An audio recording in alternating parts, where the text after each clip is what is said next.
This episode of Truth Table is brought to you by our NAACP Image Award nominated book, Truth Table, Black Women's Musings on Life, Love, and Liberation.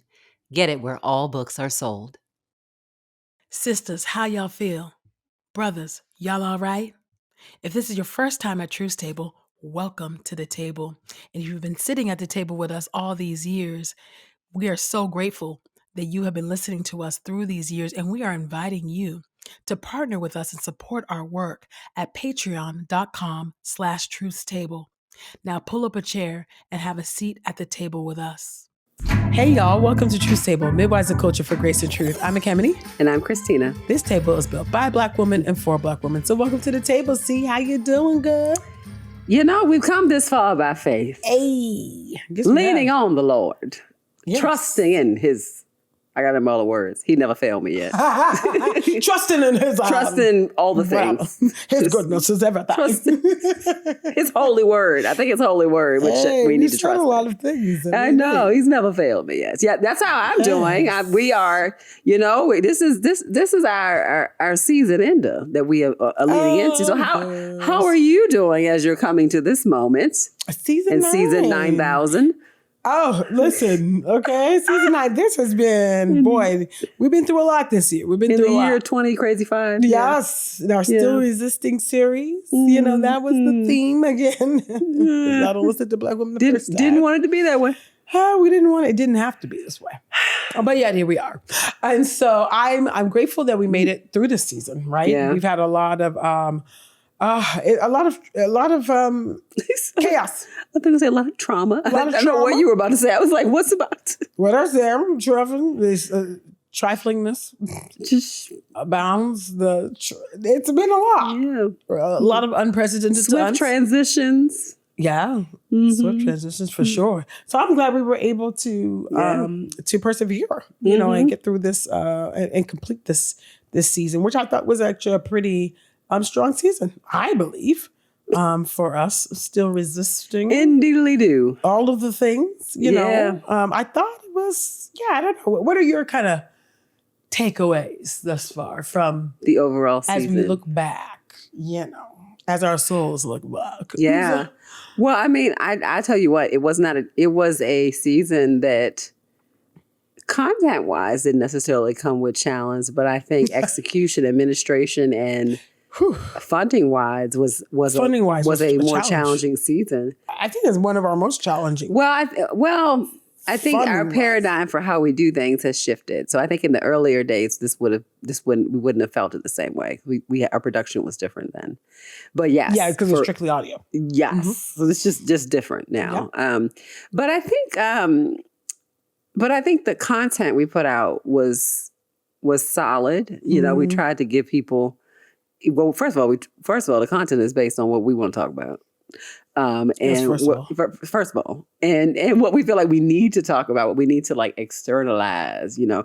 And so I think in that sense, we were true to what we thought was happening in the moment. I think we wanted to be really candid and clear and honest, thus Truth's Table. And at the same time, that truth leads us to a certain type of hope. So a kind of a honesty and a hopefulness, I think, ironically, in this year 2025, which is a wild year. It's weird. Yeah, it's been a doozy. It has.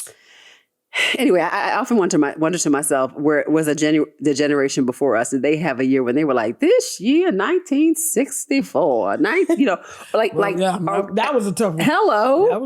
Like I think about like how we see it as like a year, you know, in that sense. I imagine there are all, you know, throughout every generation, you know, there are people, there are years, there are times, there are moments that are like, it's a lot going on. So. Oh, absolutely. Yeah. You know, that's true. It's just like, 2025 is like giving like 2020 junior. 2020 was and it ain't unprecedented. Yeah, it's giving 2020 junior. It's like, my gosh. Yeah. And yet in some other ways, it's like, now this wouldn't happen in 2020. I know. It's like, it's they're competing for like. This is like real wild years. This is trippy in different ways. Trippy, you know, and so I think about that, but then I also I think, you know, there's this little meme or reel that's going around about, man, it just seems like things were like normal up until like, it seems like 2019, right before 2020. So everything was normal before. And I was like, oh, no, we need to wind that back for our generation. I was like, I think we got to run it back to like about 2015. Before what year?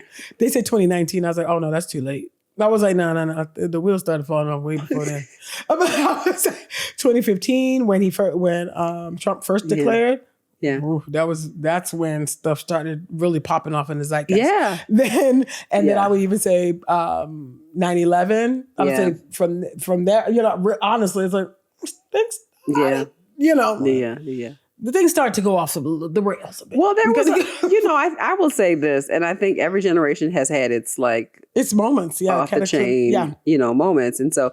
But I would say that I feel like we went from at least a performative dignity and civility. I didn't say that with like the hard posture for real, but like performative, to just, it's just, in the words of my mother, very uncouth. It's a very uncouth. It's very your mother. It's a very uncouth time, and I think the validation and platforming and honoring of uncouthness. I know that'll sound uppity. Yes, yeah. But that's an accusation that Black folks had leveled at them by white supremacy for a long time. And usually the accusation is, you can see that I'm a hot mess.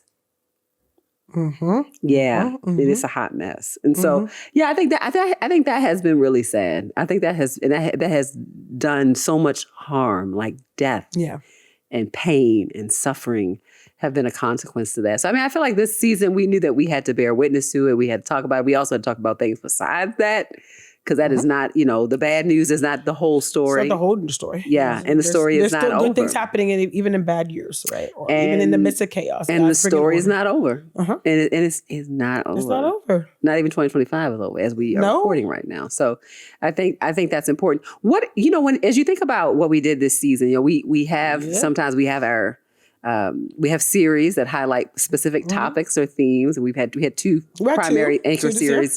And then we also had a number of guests, some in the context of the series and just outside of that as well. And then we had just kind of their topics along the way and some of the books that we got to highlight as well. So what are some of the highlights as you think about the guests that we brought to the table this recording year? It's not a real 12-month year, but the recording year. It's a while though. We go from March to October, y'all. It is. But what would you like? What are some of the guests that stand out to you? So one of them we had quite a few. But I feel like we had quite a few heavy hitters. One of them that comes to mind is the Sisterhood there's a couple of them, but Sisterhood as Resistance with Dr. Stacey N.C. Grant. Oh, yeah, she's delightful. The president of Zeta Phi Beta Sorority Incorporated. Get to add Incorporated. Oh, we don't play about our incorporation. Y'all don't play about that. Y'all don't play about incorporation. And the AKAs really don't play about incorporation. We have significant history regarding it. Incorporated. Yes. Oh, interesting. We have a real we're like, sense. Get your stuff in right. Gotcha. Okay. And so that was great. And she was, well, first of all, she's a delight. Had the pleasure of knowing her for a couple of years now, just through our work with St. Jude and whatnot. And so I knew her as a strong believer, and so I thought, let's go. We should have her for sure on the show to talk about this. Just a lot of the misinformation and the disinformation about our Black Greek Legator organization. And that wasn't even the main heart of the talk. It was about sisterhood more broadly, Black sisterhood more broadly, but that was absolutely an important topic to really dig through with her. And that moved quite a bit. I mean, I actually for us that the clips that we had put on Instagram, they had gone at least viral for Truth Table. Right. I mean, you're like over 40,000 eyes on it, and shares galore. Yeah. And so I just it's been a hot topic. That topic ebbs and flows, and I think it's a political conversation more than a theological conversation. But those things live real close together. Politics and theology do. Yeah. But she was great. Yeah. A lot of the critique I think is about destroying Black solidarity and the political force that these organizations have. Yeah. And our institutions, So I thought that it was great to have her on to talk about that. Her own faith, of course, and how that works out, and all the many things that she does. She's just a great organizational representative, and just for Black Greek letter sororities in general, obviously, as the top position in her sorority. Yes, so I think it was a real gift to be able to bring her to the table. And also, we just have a number of women who listen faithfully to Truth Table that are a part of Black Greek letter sororities. Yeah, and so it was some a of our way. guests, even for this season, that are also members too. Oh. You may not even know. But For sure. yeah, that are members too. So I can certainly think of some. There's quite a few. And I want to shout out our audience too for their engagement with that content. Some of them that are in the D9 that reach like, oh my goodness, like you all are the perfect people to have this conversation because you all, because you stand in a lot of different worlds, and intersections within Christendom and outside. And anyway, and so I thought that was an interesting observation because, some people don't typically comment. And so I don't know. I just thought it was, I thought that was cool, to see some very good civil discourse. Yeah. And you were more engaged in it than I was. Yeah. So I was, but I feel like I'm well versed in people's arguments and narratives on those eventually things. we just had to close the comments just because people were commenting. I mean, it was like over a month. It was like, okay, we're tired of just responding. It just cycles through. And not because there was anything contentious. It wasn't really like that, thank God. But it was just like, okay. Just about almost too much later. We tired. We can next. We gotta moving forward, y'all. Back to the lack of Medicaid. Hello. Which is let's part get of on the that. distraction. Yeah. So that was good. I loved having Reverend Dr. Alan Bosak. Yeah. At the table. Oh man, that was a sweet treat. I thought, just his own experience as a very well decorated, respected theologian, who came up in the apartheid regime and era, and just really got to speak to that so fervently. Talking about his faith formation, deeply reformed. Yeah, but that and how. That's kind of how I know when we're in the States and I hear people critique about. Yes. When people even talk about Reformed theology, I'm often like, whether they're conservatives or progressive or whatever, I'm often like, what school of thought are you talking about? Right. Yes. Like, are you talking about like contemporary mainstream restless and reformed TGC movement? Because that's actually not what most people globally, that's not what they're talking about. So there is a pop culturally branded version for sure of even Calvinism, and I'm not like a diehard like let's but I do think people need to have enough handles on what they're critiquing through particular cultural lenses of that theology. And I think he was a reminder of someone who's like, well, I know the theology enough to now be able to critique those who think they know the theology. Exactly. Right. Which is what he did on Truth Table. He had time. He did. He's been doing it for a long time. It's for decades. I have an affinity for elder black men. We honor them. Exactly. Yeah. I think my uncles. Come on, my uncle. Come on, teach us something. Teach us something. So that was a treat to have him. It was so sweet of him to make the time because he, South Africa and doing the time conversions, and it was late for him, and he made it work for us, and that was sure. Incredibly kind. I mean, in that regard. I mean, you think about Dr. Julius Garvey. There you go. Who also came to the show, someone who is well in their 90s. Yes. He just celebrated a birthday. I believe it's 95th, I believe. Yeah, medical doctor, author, activist, just elder of the African diaspora. And obviously the son of the late Marcus Garvey. And it was just it was just a gift. I mean, I think having some of those voices this season and others, I mean, I think it is just so important for us to make space to really learn from people who have firsthand experience in the struggle for racial justice, not just in the U.S. context, but it was important for us to have a global conversation. Oh, that was important. And I think both Dr. Allen and Dr. Julius were able to help us to think about that. And certainly, I mean, we would be remiss to not name Reverend Tutu. Yes, Nantumbi Naomi Tutu. Yeah, absolutely. Yeah, that was looking just like her daddy. I know.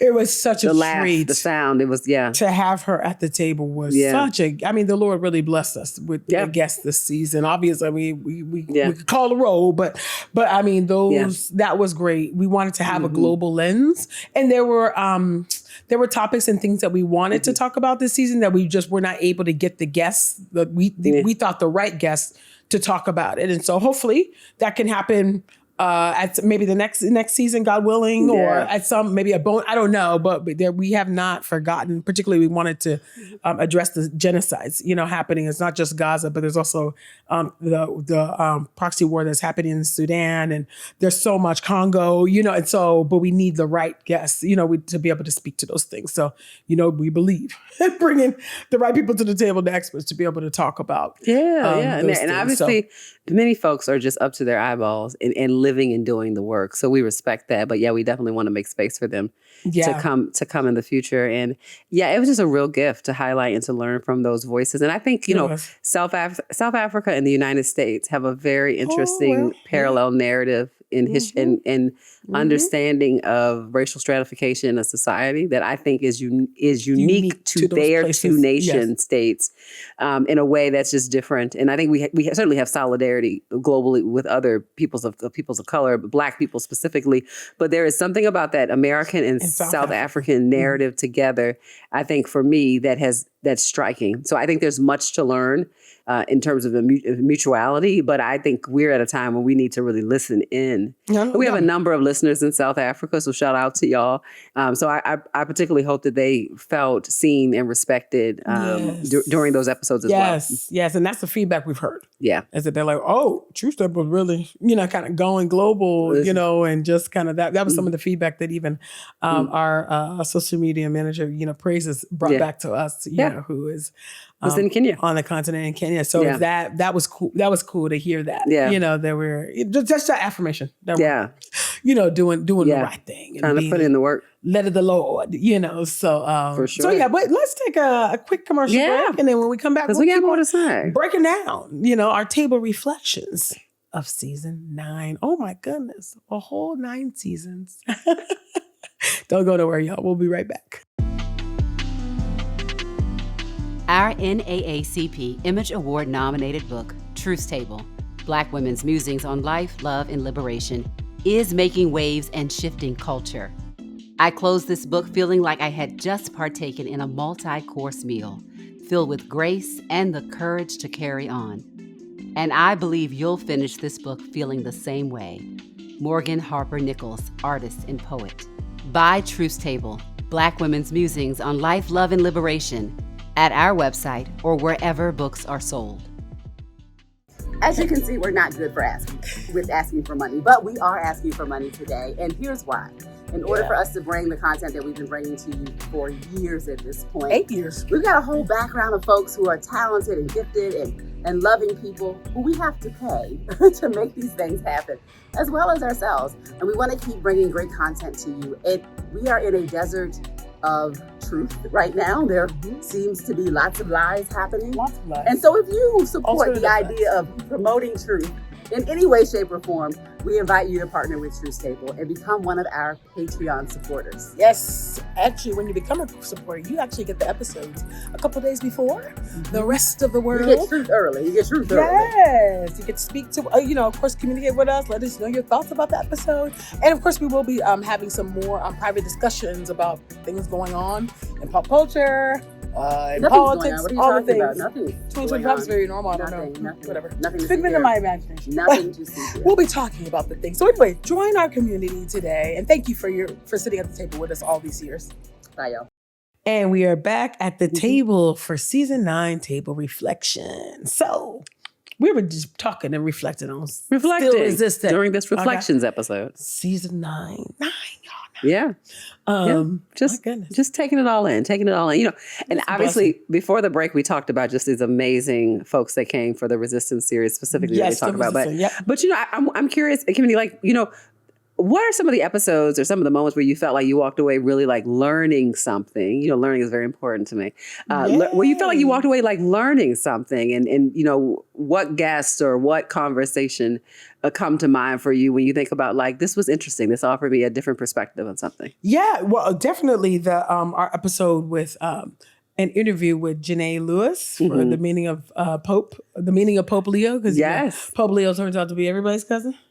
And is. Including Madonna. I was like, my well, God. that's just a very Creole-y kind of reality. Is that not what it got some claims. I feel like that could be a secondhand definition of what it means to be Creole. Is that like we're a little, you're a little bit of everybody's cousin. So exactly. I think, yeah. But the DNA's been DNAing.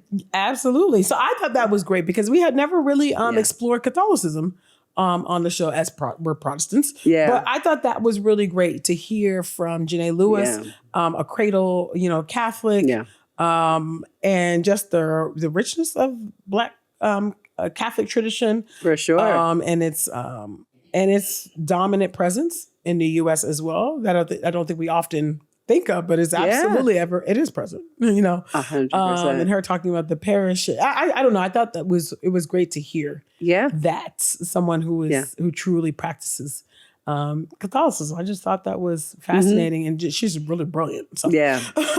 No, she brought a lot of insight. Yeah, she knows her stuff. Mm-hmm. How about you? Was there any episode that you really?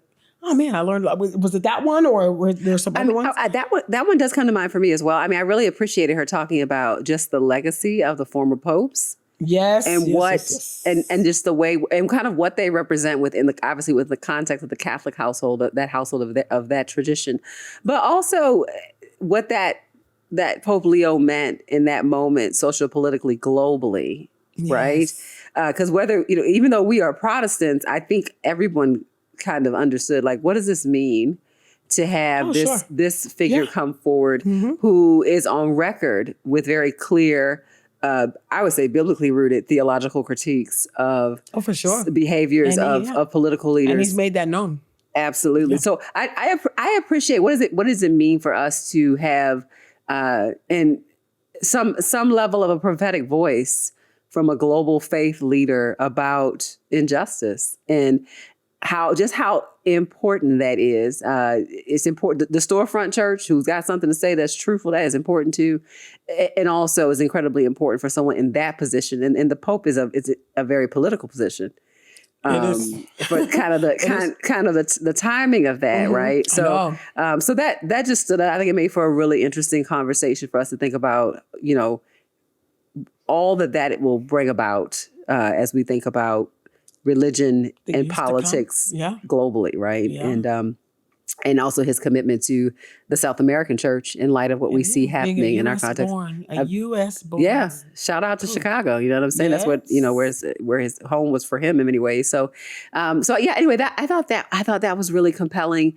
I was really grateful for us to host, obviously, Danelle Whiteside, was here this season as well, talking about political education and democracy education, and just from a lawyer and academic standpoint, it was really great to host her here. Obviously, the Reverend Dr. Nicole Martin came to talk to us about really sacrificial leadership. Nailing it about Jesus's model of leadership and how just important that is for like this moment. Yeah, because it's going to require that kind of sacrificial leadership in the moment that we're in right now. So I just think we had some really, really great lineups. What were some of the funniest moments this season as you sit back and think about? That's funny. You know what I loved? I thought about our Behind the Book with Sharifa Stevens. That was a great episode. Oh, that was funny. Because the prayers, and it was perimenopause prayers. Oh yeah, and we talked about some serious topics. She had prayers for everything. These braids are too tight. These braids are too tight. Let's talk about it. True. Attraction alopecia is real. It's true. And so I thought that was really, I don't know. I love, first of all, the book is just beautiful. It is. And when Black women pray. Yeah. I think is the name of the book. It's just a gorgeous, gorgeous book. Check out that episode if you haven't. Yeah. And just what I learned too from her is that a lot of those, some of those prayers and poems and that she's written, she didn't necessarily experience them herself, right? But she had a poem for women that have had abortions, even though she herself had not experienced them, but she was able to Well, it's an embody that. intercession. So, It's an intercession, right? And to really really walk in the shoes of her neighbor and really, embody. But we have to pray beyond our own experiences, right? So, So I thought that was pretty powerful. Yeah. Looking back and reading that book and going, delving into the different entries, with her and having her, just talk about your own connection to Truth Table and how much our show has also meant, to her. So that was cool. I think, what's funny, ironically to me, is one of our first episodes this season was, let me get the title right. Still Resisting, Holding On, and Crashing Out. First of all, the title was good because it got people in there like, wait, what? And we definitely embodied that. I mean, that was, my goodness, that was a wild ride, that episode. It was just, we were just fresh off I just resented still resisting. Now, I know that we will always be resisting until we're glorified, right? But I just was kind of like, why are we still resisting? I don't... Like, what does it take to be disqualified? Like, the level of privilege is just dangerous. It's dangerous. I was about to say, it's dangerous. Dangerous level of privilege. I mean, like, what does it take to clearly be unfit? What does it power? take? My word. It is astounding. So I think we entered in that season. I know for myself, I think we knew what we had to talk about. We knew we had to talk about, but it was also like, well, we got to talk about this, And so anyway, and then all the things around that. So that was a high emotions opportunity, and the people experienced it. That was, for me, that was, we felt all the feels. Yeah. I thought that was quite, now look back, I go, holding on here, crashing out. I love that. One thing I love about our ministry is that we are able to name what is true. What is true. And we can hold the tension because that's what we do as Christians. We're sorrowful yet rejoicing. I mean, that is, we worship the God-man, 100% God, 100% man. That's Jesus, right? We live in tensions and dichotomy all the time. It's a deeply paradoxical faith. It is. So we definitely which is why the Western mind that's a whole nother topic, really struggles with Christianity and takes the ancient historic faith and it tries to pull it into the confines of its dichotomous thinking. And it's not even suited for that particular brain. It is suited for that type of soul. Yes, sure. But that brain, that mindset really, really struggles. That's why we often get some of the biggest, I think, heresies from the Western part of the world. I digress. Carry on with this topic. So I thought that episode was like definitely quintessentially Truth Table for sure. Because it was a lot. I mean, it was tough. We did, it was a lot. We were pretty active last year. So it was just like, woo. Yeah. So coming into the season, a bit exhausted already. I mean, to be honest, and so from it all. Soul exhausted. Oh yeah. Soul tired from it all. Not knowing what more was to come, and what more will come after this season. Anything for you that was stood out as like any episodes that stood out as funny? We had Hold On and Crashing Out, and the 92% to Rest or Resist, right? So we, what does that look like? Prisoners of Hope. We had an episode where we looked back. So we went into some of that. What it meant to be like, why are we back here again? The receipts. Yeah. We had the receipts. Okay. Let's see. We had mental health strategies. So just some practical ways to kind of go back. Right. Because that was just an opportunity for some basic therapy in the session. Let's in the that. session/podcast. Exactly. We talked to Jennifer Lucy Tyler about IVF and fertility. We did. And that was a great episode. We got to record that at a retreat live with a group of women. So it was really, really awesome to be able to feature Jennifer. That was. We did Black Women at Play. So we were talking about line dancing and our retreat and what it meant to just be able to play. I think that one was a lot of fun. It's true. As we reflected on just like childhood experiences, but also like really dug into like what gets in the way of that. But I think along the way there was lots of humor that bubbled up. Yes, that's true. That's true. So I'm looking also what else. I'm looking here at our season, our list of season episodes, y'all, on Spotify. Do you know? Or Apple. Oh, we talked about the One Big Beautiful Bill. We had Rep Chantel Brown on. Yeah. The Makings of a Black Auntie. That might have been the funniest episode. Somewhere between the animal leopard, print, bedazzling, and like that. Just the levels. The seriousness of that conversation, I think, was really fun. It was needed. I think we could have done a couple more humorous episodes around probably, because it's been a hard year. That's true. That's true. Yeah. We have. That's true. That's a good note. Mailbag. We did that. Yeah. We had your classroom, your sermon, Cave of Refuge and Reckoning. Yeah. Oh, and then now we're in our Teens at the Table series. Yeah. Which has been. I thought that's been pretty cool. Yeah. To hear. From the young folk, Hey, what do they got to say? What are they talking about? From everything from mental health, to social media, to relationships, right? And then also justice. And I thought you did a great job. Our little teen summit, our teen summit host Christina was a dream come true. Who really stepped up and just held that down. With the teens, I wasn't able to make it because, well, when you live under fascism, there's impacts and there's inefficiencies. And so there was a ground stop, and my flight was canceled. I could not. There were not enough air traffic controllers.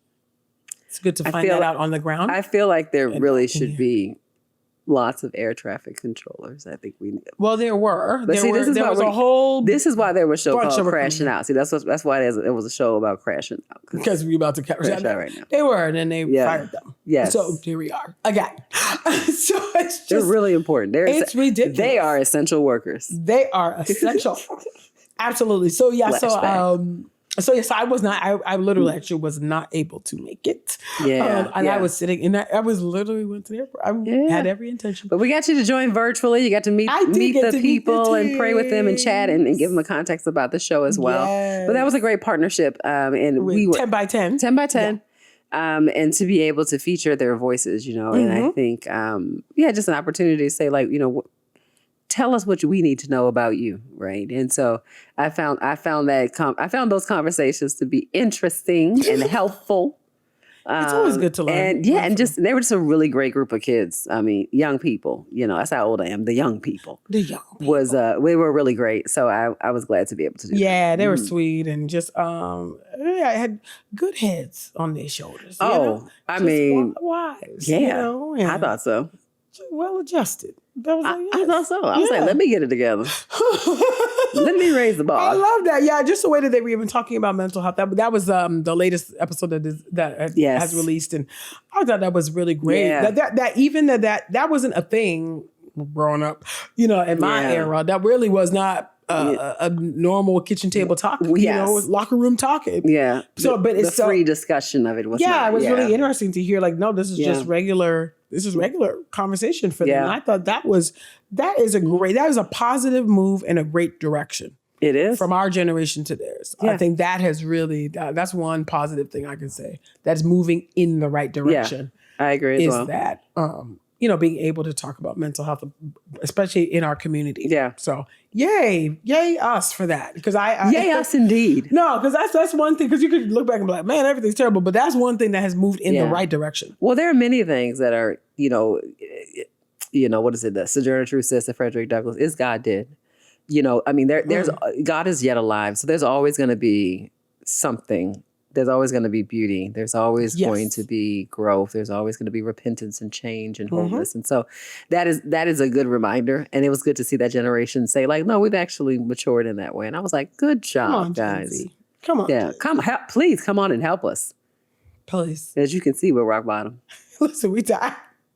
We've been through a lot. As they have too. Exactly. As they have too, right? Because they're coming of age and all of this. I know. Like this, they may not even have a comparative snapshot, right? So but the season overall, I mean, I hope that it was an encouragement to people, and I do hope, yeah, and also a good opportunity to learn. I hope that it was practical, some skills, and some accurate historical moments. Yeah, we try to give them some of that. And obviously, at the end of the day, we hope that it pointed people to the love of Christ and the truth of Christ. Amen. Yeah. Amen. Yeah. So we hope. I think it was a robust season. Yeah. There was how can I say? I think it was necessarily truthful. And also I think also hopeful. There's some episodes that really do paint the picture of what we believe might be coming down the pipeline. That is, not so great, but But God, right? Always leaving room for God, right? And God's divine intervention. Yeah, so which is so needed. Yeah, there's some stuff. I mean, that's what you will get at Truth Table. But I am godly proud of the work that we have done here at Truth Table, particularly this season, as we had to persevere through a lot. It just was like, it was a bit harder because of the things that we do now, because we do video now, right? And so that requires us another layer of production and getting that out. And so grateful for our staff, and of not only producers, but people that help us with YouTube, and our social media. And so friends that help us with YouTube, and then our Patreon. And so there's, it takes a village for the Truth Table to continue to table. And and that village really is primarily built up of our listeners. And so what we do because our listeners tap in, they support us through their prayers, their advocacy, word of mouth. They're still sending episodes to people. They're still listening to it to start their Saturday morning. Yes, please share. And we still have people who can continue to give. And that's really our invitation, is that you'll support the Patreon. This makes even a conversation about a season 10 possible, is through people's intentionality of saying, like, we want this content. We feel like we're going to even need this content for the year to come, or we respect all that you've done. And so we just want to honor that work. And there's lots of ways to honor. And that's one practical way to do it, is by participating in our Patreon. So we invite you to do that if you haven't already done it. If you have been one of the many folks who've done that, we really appreciate you. This episode would not be, you wouldn't have this episode if not for people who would put that time and investment in that way, and to give their resources to make it happen. So thanks so much. Yeah. So thank you. Thank you so much for your support. And we welcome others, to join, and doing that so that we can, God willing, bring you a season 10, because that's what it comes down to.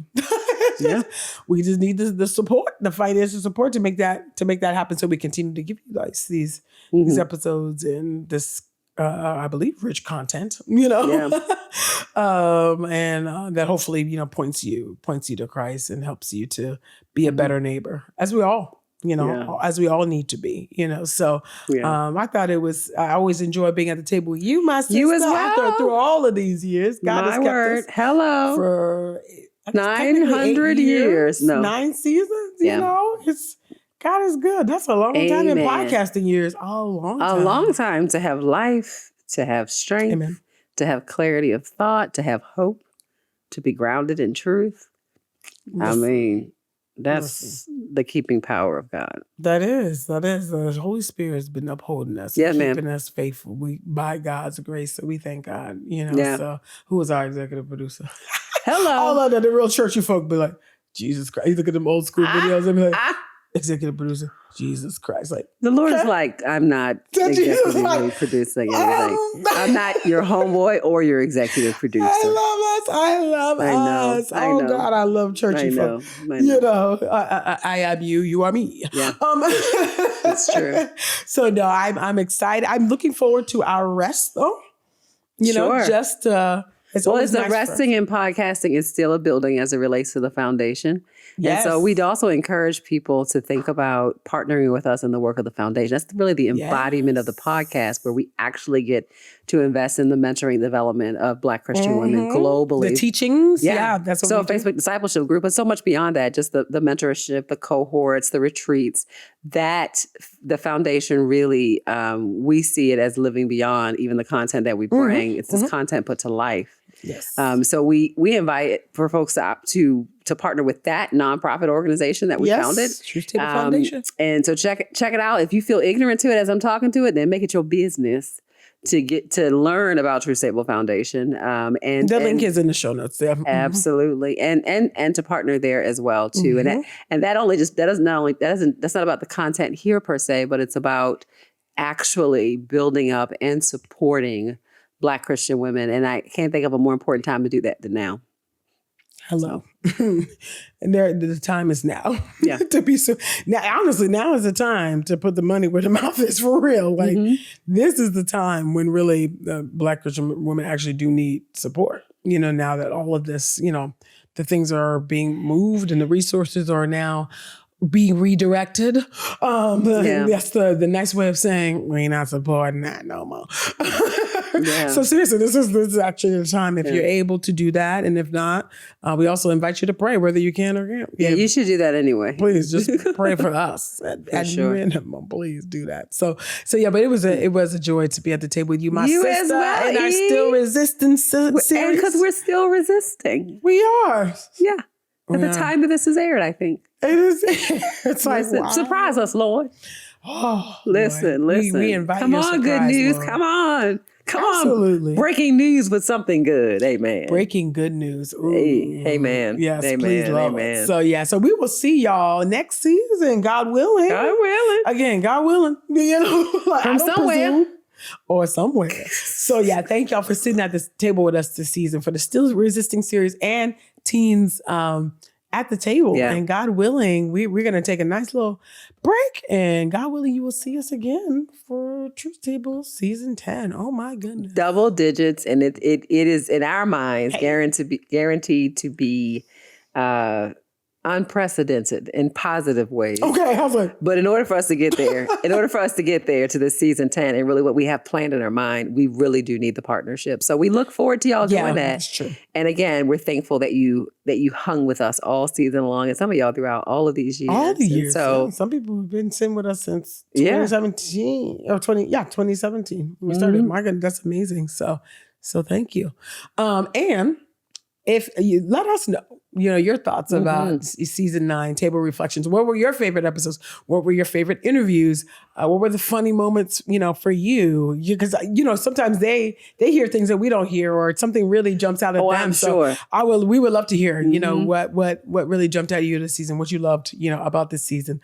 Send us your thoughts. Yeah. You can send them via email at asktruthstable@gmail.com, or you can comment, on our page from Instagram, Facebook, Threads, X, all those things, and let us know your thoughts. That currently exist. Yeah. Exactly. And of course, don't forget, share the episode. We don't often say that, but share the episode. If you like our content, what we're doing, please make sure you share and tag your friends right below our videos and clips and all of that. That helps to grow our audience as well. And then don't forget to rate and review the show on iTunes and subscribe on your favorite podcast player. And we are also on YouTube, so subscribe there too. Yeah. And thank you to our YouTube audience too. They've been active and engaged as well.